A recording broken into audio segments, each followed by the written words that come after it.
Assalamualaikum sedulur, berjumpa lagi di Selancar Waktu. Kita sekarang ada keris berdapur Buto Ijo Look 9 yang bisa dibilang langka keberadaannya di dunia pertosan ajian. Keris ini mempunyai tangguh senopaten tergolong keris sepuh. Buto Ijo adalah salah satu dapur keris Look 9 yang tergolong langka. Ukuran panjang bilah ini sedang, sebagian besar memakai ada-ada, sehingga permukaan bilahnya gigir sapi. Dapur Buto Ijo memakai pejetan, sogokan rangkap, seraweyan serta eri pandan. Gandiknya polos, tanpa ricikan lain. Pada zaman dahulu keris berdapur Buto Ijo banyak dimiliki oleh kalangan prajurit banteng wareng keraton. Buto dalam bahasa Jawa berarti raksasa dan ijo adalah hijau. Raksasa dalam pewayangan sering disebut Buto atau Denawa. Para raksasa golongan Asura. Sebutan Asura artinya bukan dewa. A artinya bukan, Sura artinya dewa. Jika melihat gambarannya, maka ciri-ciri golongan raksasa itu sangat jelas. Tentu saja ciri yang paling terlihat adalah bahwa raksasa itu buruk rupa.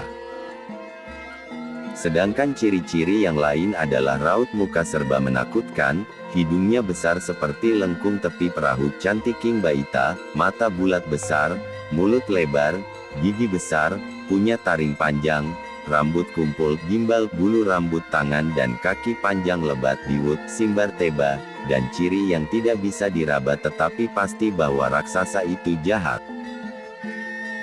Buto Ijo hadir dalam tokoh pewayangan maupun folklore, cerita rakyat, serat-serat atau manuskrip mencatat wayang raksasa atau Denawa mulai dibuat pada zaman Mataram.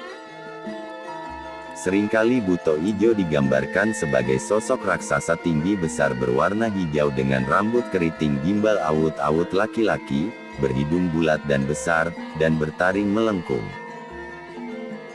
Hidup dalam ganasnya hutan belantara membentuk dan membesarkannya sebagai seorang prajurit pilih tanding, yang selalu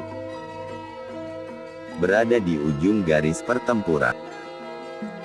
Dia adalah prajurit sejati, pantang mundur dari laga, dan menjalankan segala perintah dari rajanya dengan sebaik-baiknya, meskipun nyawa taruhannya.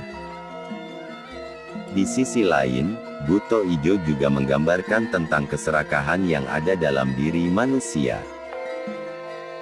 Keserakahan seringkali dimaknai sebagai sifat yang ingin memiliki segala sesuatu yang ada di dunia, tidak peduli milik siapapun, segala sesuatu yang diinginkannya harus tunduk dan menjadi miliknya. Buto Ijo adalah gambaran jahat bagi orang Jawa, manifestasi kekuatan yang tak terhingga, menindas secara sewenang-wenang hingga kita terinjak-injak.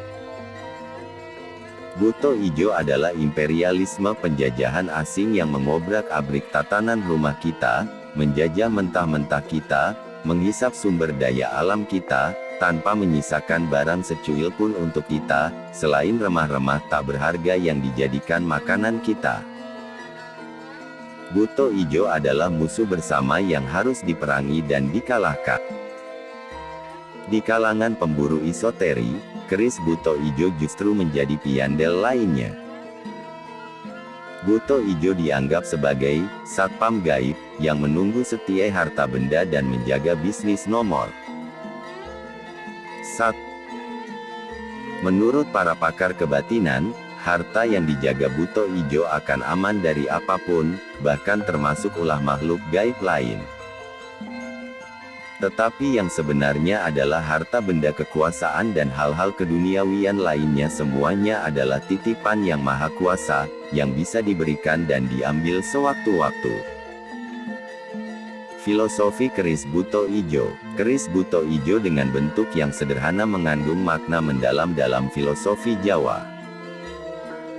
Bentuk yang simpel ini melambangkan kesederhanaan, sebuah nilai yang sangat dihargai dalam budaya Jawa. Sederhana bukan berarti kurang berharga, melainkan menunjukkan kebijaksanaan dalam hidup.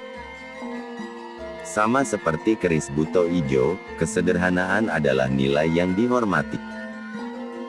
Namun, yang lebih menarik adalah simbolisme di balik nama Buto Ijo dalam keris ini. Buto Ijo adalah makhluk gaib dengan kasta rendah dalam mitologi Jawa. Dalam konteks ini, Buto Ijo dapat diartikan sebagai perwakilan dari rakyat kecil atau mereka yang kurang beruntung dalam masyarakat. Warna hijau hijau dalam keris ini mewakili profesi yang pada zaman dahulu didominasi oleh petani, yang sering kali merupakan bagian dari rakyat kecil. Dalam Luk 9, terdapat filosofi kepemimpinan, kesempurnaan, dan keberagaman. Oleh karena itu, keris Buto Ijo mengandung pesan penting bahwa pemimpin harus memiliki pemahaman yang mendalam dan kebijaksanaan untuk memahami dan menghargai kondisi rakyatnya yang sederhana dan lugu. Pemimpin yang baik adalah yang mampu memahami dan melayani rakyatnya dengan tulus. Ketidakpedulian pemimpin terhadap rakyatnya dapat membawa konsekuensi serius. Seperti yang digambarkan dalam Buto Ijo, rakyat kecil yang merasa ditinggalkan dan tidak dihargai dapat bersatu menjadi kekuatan besar yang menentang pemimpin yang hanya memikirkan kepentingan diri sendiri dan golongannya. Oleh karena itu, keris Buto Ijo mengingatkan para pemimpin untuk tidak mengabaikan rakyatnya, karena rakyat yang tersisihkan dapat menjadi kekuatan besar yang mengerikan. Demikian selancar waktu, mohon maaf jika ada kesalahan dan kekurangan. Ambil yang positif, hindari yang negatif. Kita berjumpa kembali di video selanjutnya. Wassalam, salam rahayu sedulur.